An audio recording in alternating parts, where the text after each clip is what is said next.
Stepping out for a walk in Minnesota's darkest, coldest time last year, I found in our driveway the body of a bird, a little junco. I didn't see its head, and so I thought a neighborhood hawk had killed it. As I studied it, though, its feathered body started moving, its chest. The bird was breathing, its head was tucked under its wing. I brought it into the warm house. I placed it in a box. I went out for my walk. When I returned an hour later, I listened. I heard it scratching and I found it had recovered. I carried the box outdoors. I opened the lid. The bird hesitated. Then it exploded into the light. Oh, so quick its escape was that I only saw a blur. The line between life and death is thin. What I saw was the junco dead, and then I saw it alive. I saw it completely helpless, perhaps having flown into a window. And then I saw it, to use Herman Melville's wonderful words, soar out again and become invisible in the sunny spaces. I felt awe. I thought about how miraculous it is that we breathe, we see, we feel, we touch, we move, we laugh, we cry, we speak, we sing. Some of us fly. I wish I could. As living creatures, we are so fragile. It's mysterious being alive. And it's mysterious the thin line that separates us from those we love who've passed. Describing the sting of loss, one person I know told me, I feel like there should be a sign on me that says, hello, my mother died. When a loved one dies, it seems like the universe itself shifts on its axis. We need to find our new place. Everything changes, including our identity. We feel the strangeness of being alive. I love that line from the poet who said, your absence has gone through me like thread through a needle. Everything I do is stitched with its color. The novelist George Eliot said, the first sharp pangs of loss are a time from which there is no comfort. She saw that over time, though, the bereaved may slowly find their place again. Then they begin to see the loss, as she said, as a solemn initiation into being human. Those who know what the last parting is, she said, to them it seems needful to give the utmost sanctity and tenderness to our relationships with one another. As a hospice chaplain, I've been honored to champion hundreds of individuals at the end of life, along with their families. I have also volunteered for 20 plus years now at the care facility where my mother lives. I've befriended residents and their families there, whether their time was long or short. I've learned some things I want to share with you today. I also recognize that everyone here has their own history and skills and experience and expertise. I hope you'll open your heart and listen for something that might be of help to you or food on your path. There's a more universal grief upon us too that has to be acknowledged, doesn't it? Yeah, bewilderment, shock, fear because of what's happening in the world. Many of the values and people we hold dear are under assault. This week alone, we mourn the loss of lives in Texas, Nashville, and Louisville to gun violence.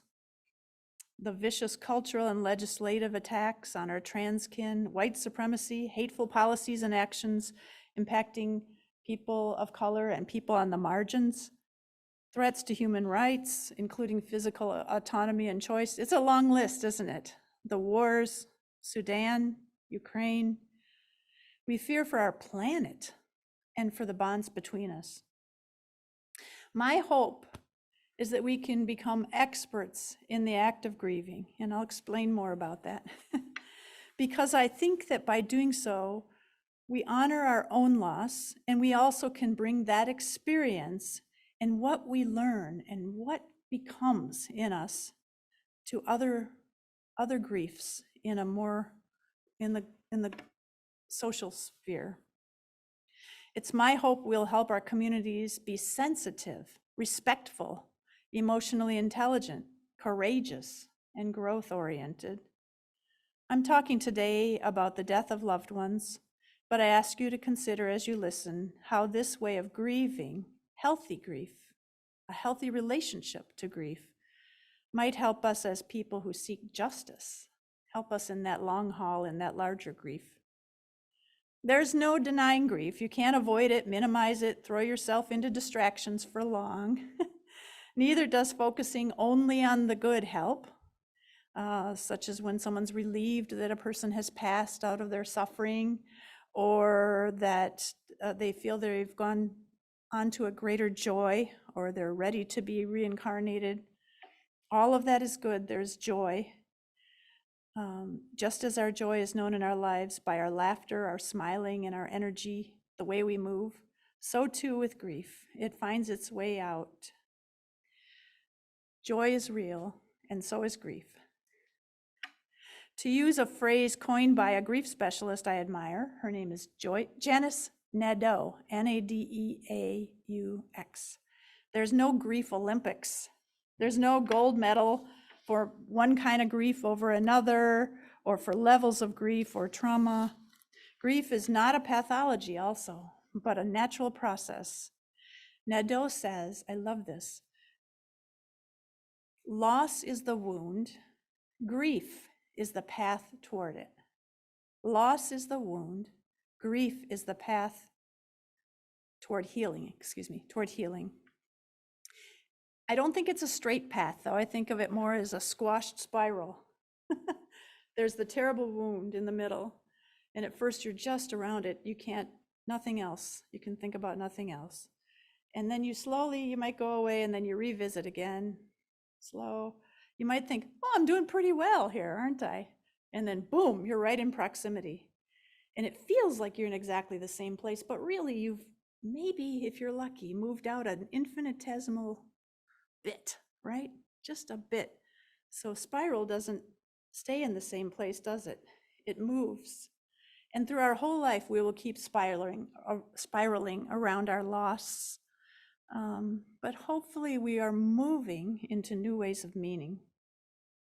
When a loss is new, we literally or figuratively lean on the loved ones and caring professionals around us as we say goodbye, survive those first moments, break down or go numb or respond however we do. And we go through culturally sensitive rituals. We're carried in community because we are communal creatures. We know from the research that those who are involved in a loved one's care, who have an opportunity to be there during their decline and be caring in some way, if we look at them a year later, they're less likely to have something called complicated grief, where they get stuck in their grieving and can't move on. In my own grief, personal or larger, I'm carried by artists, musicians, activists, people of faith. I'm so thankful for leaders who stand up in a crisis. I'm so thankful for each of you being here around this light today. As a hospice chaplain, I've observed many times that a death in the family, a death of a loved one, releases a certain kind of energy into the room. I think of, have any of you been to the Art Museum of Minnesota? If I got the name right. They've got this Chihuly sculpture. It's made up of 1,000 pieces of glass shaped like a ray of the sun. And they're all put together into this massive glass ball. It's extraordinary. It's fragile, it's powerful, and it's terrifying. It's gorgeous. When a person dies, I feel that kind of energy in the room.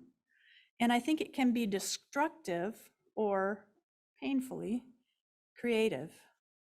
Those gathered find themselves under pressure, being around the death. It's not uncommon to start with feelings of chaos or helplessness or anger. Sometimes that continues. Old wounds in a group can grow deeper. But it's also true that we can come away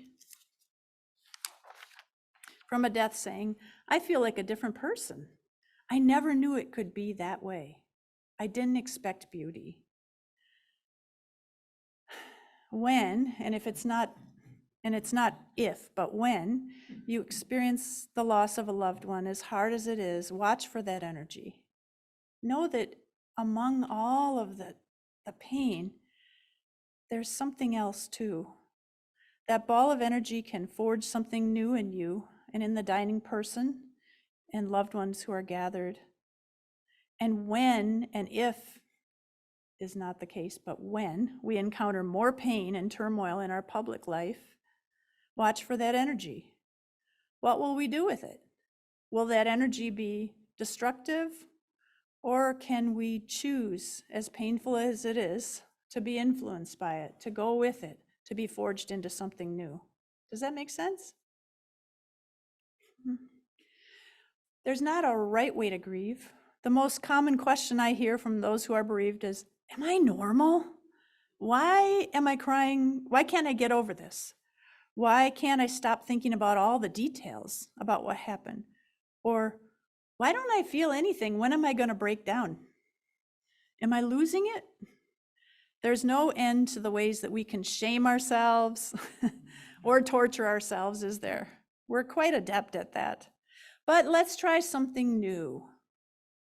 Years ago, when I worked at White Bear Unitarian Universalist Church with Lara, Reverend Lara, we were getting a new database program and we went through weeks-long training.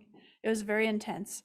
We were all intimidated and we had a wonderful consultant and we said, what are we going to do when you're gone? We're going to make mistakes. What's going to happen? That wonderful consultant gave a 3-word answer that I use in lots of situations besides databases.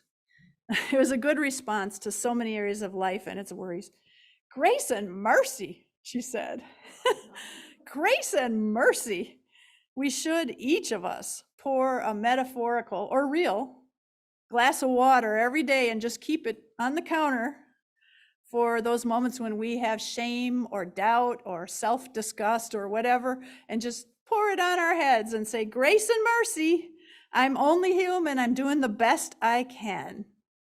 I'm going to extend myself grace and mercy. And we need to be patient with one another. In grief, we can sometimes expect other people to be like us, or us to be like other people, can't we?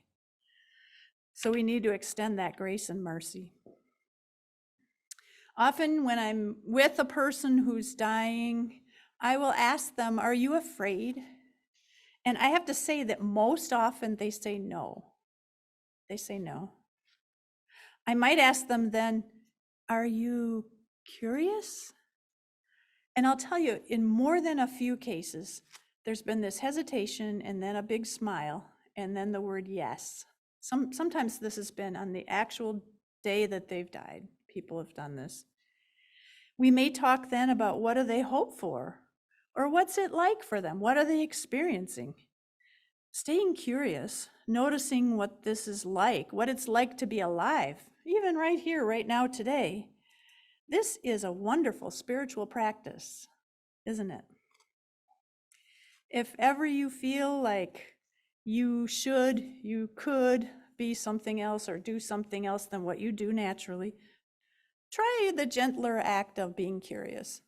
Wow, I was just walking through the store and I saw avocados and they made me burst into tears because they reminded me of whomever, your person. And if you stay curious, you're exhibiting an act of grace and mercy toward yourself. You're saying, let's try that. Let's try that. As you heard in this story, grace and mercy and the act of curiosity also connects us to humor, doesn't it? I told you about the big smiles that I sometimes get, and that is key in leaning toward wonder, toward discovery, toward the strangeness and beauty of life. Think of the laughing Buddha, right? I know that the Dalai Lama and Archbishop Desmond Tutu from South Africa were good friends. And there are many videos of them laughing, giggling, dancing. They even did a forum on joy. And I think it's important to note that both of them their ministries, their life work came out of situations of trauma and just awful abuse, experienced by their people. But they knew also that this other part is life affirming, and it leads us back to joy. Grieving can lead us back to joy because it releases those feelings. Maybe you're one to journal or make a shrine to your loved one or spend time at their grave, or maybe you're not. Again, this is an area where lots of people can make themselves feel terrible because I don't do what Anna did, or I don't do what Ed did, or whatever. But there are as many ways of doing our grief as there are people. We know about art and exercise, spiritual practices, chanting, prayer, shouting, walking in nature, watching movies, staying in bed, giving money or time to a cause we care about. I do hope when it's time to grieve, or if you're grieving now, that you will honor your own self, your own way of being, your uniqueness in this world. And I hope when it's time, you will find a loved one or a minister or a therapist or a grief group. Grief is individual. It is individual, but we individuals are communal creatures. We only live in relationship. I mentioned that George Eliot said the grieving rejoin others in a solemn initiation into our common humanity. I hope you allow others to walk with you as you find your way, as you make your meaning after a loss. And let's watch for healing, for growth and connection, and for joy. I want to say that it's not easy for us to think about this topic. And I hope that anyone who's having feelings, remembering things or having a difficult time, either on your own before all this or triggered by what we're talking about here, will reach out to someone. There's a suicide prevention line now. Do you know about it? It's 988. And apparently they're very successful at getting to people quickly, bringing just the right kind of expertise and friendly listening to people. Take care of yourself and take care of those loved ones around you and lean into the resources that are around you. Everything I do is stitched with its color. Wow. The beloved one's absence colors everything. I know it's true in my heart.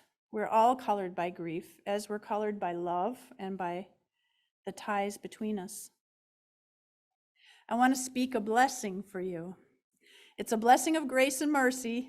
Get ready, get your water, right? I want to see someone do it with real water. Some people say that when they go in the shower, they turn on the shower and they think, grace and mercy. I'm only human. I'm doing the best I can. It's a great thing. But this blessing is for each of us who grieve or will grieve, and I believe that's all of us. It's a blessing also for each of us who seek wholeness and resist oppression in all its forms, and who stand for life-affirming values. Here it is. Receive this blessing. Friend, take a slow and calming breath. Know that you are enough, just as you are. May you receive what you need. May you be an oasis of serenity, strength, compassion, humor. When difficult feelings batter you, meet them with a kind heart. Know that they are only part of the story. Allow that hard stuff to visit a bit, and when it's time, invite it to flow like water downward toward the immense and cleansing sea. Allow others to be strong or calm or hopeful when you cannot. Know that when it's time again, your heart will clear.